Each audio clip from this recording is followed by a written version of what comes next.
Did you know that there is a mountain shaped like a castle in Banff National Park? Castle Mountain, which is distinguished by its distinctive shape, is difficult to miss while driving along the Bow Valley Parkway or the Trans-Canada Route.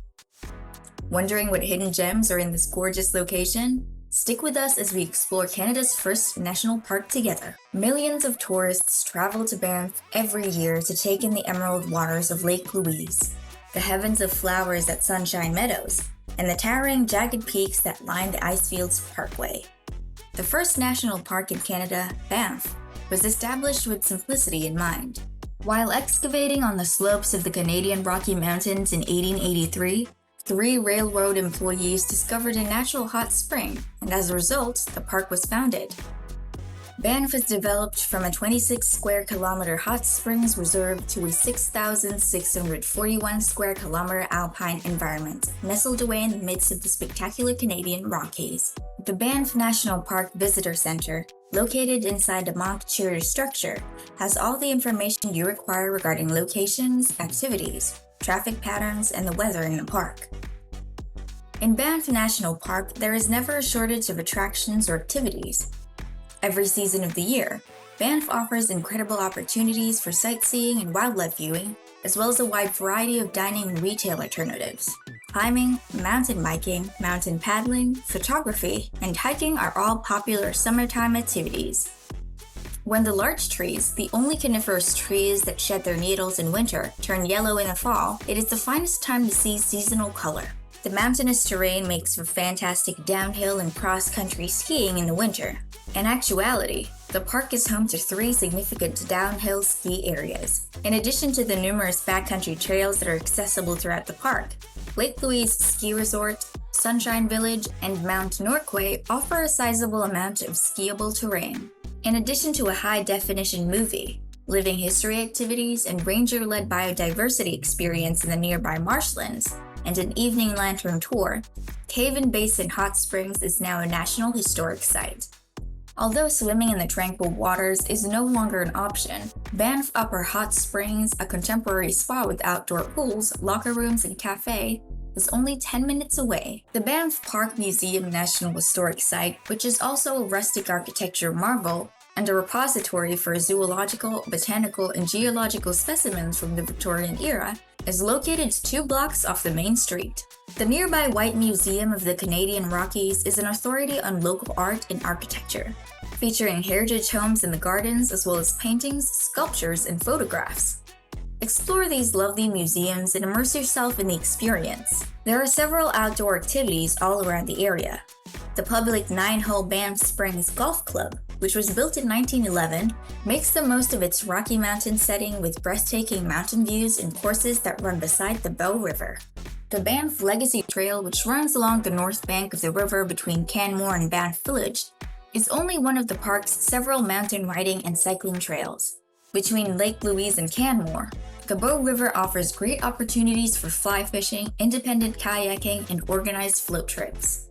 High above the village, Mount Norquay offers summer chairlifts, flight seeing, hiking and biking trails, a Via Ferrata rock climbing route, and winter skiing, snowboarding, and tubing. Lake Minnewanka, a long fjord-like body of water with many opportunities to get wet, is only 20 minutes outside of town. Activities there include swimming, kayaking, fishing, motorboating, and even scuba diving in the ruins of a sunken village. Boat tours travel the lake for an hour and stop at Devil's Gap. The breathtaking Lake Louise is located a further hour up the Bow River Valley on the Trans-Canada Highway. The gorgeous alpine lake, which bears the name of Queen Victoria's 4th daughter, is too cold for bathing, but great for paddle sports in the summer and lake fishing and ice skating in the winter. Since the iconic Chateau Lake Louise now serves as Canada's ideal national park lodge, it towers over the east shore. A long-standing custom is afternoon tea in the lounge, which has enormous picture windows facing the lake. A circular circle along the lakeshore and into a glacier valley with an opportunity to sip at the log house is the most well-known of the several hikes in the area. Location of Lake Agnes Tea House. Summer trail rides to the tea house, a full-day adventure trip up to Paradise Valley, and winter horse-drawn sleigh rides along the shore are all offered by Brewster Stables. The private guide hikes that Great Divide Nature Interpretation offers are another option to explore the lake area. Treks with a specific theme can focus on glaciers, grizzlies, birding, autumn leaves, and a variety of other things. The Lake Louise ski resort, which clings to the eastern side of the valley, distinguishes itself from other winter sports destinations in the area with events like torchlight dinner and ski evenings, guided snowshoe tours, a spring music festival, and backcountry ski tours. Another well-known route that continues north along Bow River is the famed Icefields Parkway, which meanders 167 kilometers through the heart of the Canadian Rockies to Jasper. The route offers more than 100 glaciers, rivers, waterfalls, and snowy peaks. It's a good idea to take a break at Bow Lake to see the historic Numtijau Lodge, or to hike the 5.78-mile Bow Glacier Falls Trail to the waterfall with the same name, which is fed by meltwater from Wapta Glacier. Peyto Lake is where the parkway's highest point is located, and it offers breathtaking vistas of the valley below. Be sure to get there and drink in the lovely sight. June through August and December through March are the ideal months to travel to Banff. When the weather is pleasant and inviting, nature enthusiasts will want to visit the park, and while the hotel rates in town are at a reasonable level. But the skiers will prefer to travel during the coldest part of the year. The ski season is one of the longest in North America, lasting from November to May. Reservations are required for campgrounds from mid-June through mid-September.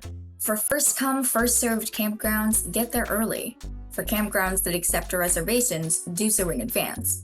Additionally, we advise making reservations for your hotel, hostel, or B&B far in advance. Calgary lies 80 miles west of Banff National Park. Major domestic and international airlines operate a number of flights a day into Calgary's international airport. Rent a car at the airport, then drive through Banff and Lake Louise before entering the park from Calgary on Trans-Canada 1. In addition to shuttle services provided by tour companies, there is a direct bus service that runs to Banff and Lake Louise from the airport or the heart of Calgary. The most popular ways to go about the park are by automobile or tour bus. The Roam Bus, a publicly accessible, ecologically friendly hybrid loaded with wildlife information, is also available in the town of Banff. At the visitor information centers in Banff or Lake Louise, you can pick up a map or a bus timetable. There are also GPS guides available. When possible, use public transportation to avoid parking hassles in Banff National Park. Chateau Lake Louise is a renowned national park hotel option with bars, restaurants, a spa, and a children's camp. Log cabins are available for rent at Baker Creek Mountain Resort south of Lake Louise, along with bicycles and fishing gear. The truth is that not much money is needed to visit Banff. In the Canadian Rockies, practically anything can be purchased using a credit card. Reserve your accommodation or campsite well in advance. Don't leave it too late to make hotel reservations in Canada's Banff or other areas of Banff National Park. Due to the park's massive 3 million annual visitors, hotels and campsites can get booked up quickly. Getting a reservation is most challenging during the busy summer months. Buy a National Park Pass if you intend to stay longer. To access Banff National Park or stop at any of its locations, you must pay a National Park entrance fee. If you want to visit the nearby Jasper, Yoho, or Kootenay National Parks, you'll also need to pay a park entrance fee. A Parks Canada Discovery Pass will help you save money on excursions lasting longer than a week. Simple City Treks offer a way to get away from the throng. Even though summer is often the finest time to visit Banff, there may be a lot of tourists there. Take a quick hike within the city to get away and find some peace. Would you like to visit this national park? And if you have visited Banff National Park, what score would you rate it out of 10? Comment below. If you enjoyed this video, be sure to check out other videos on our channel and subscribe for more awesome content.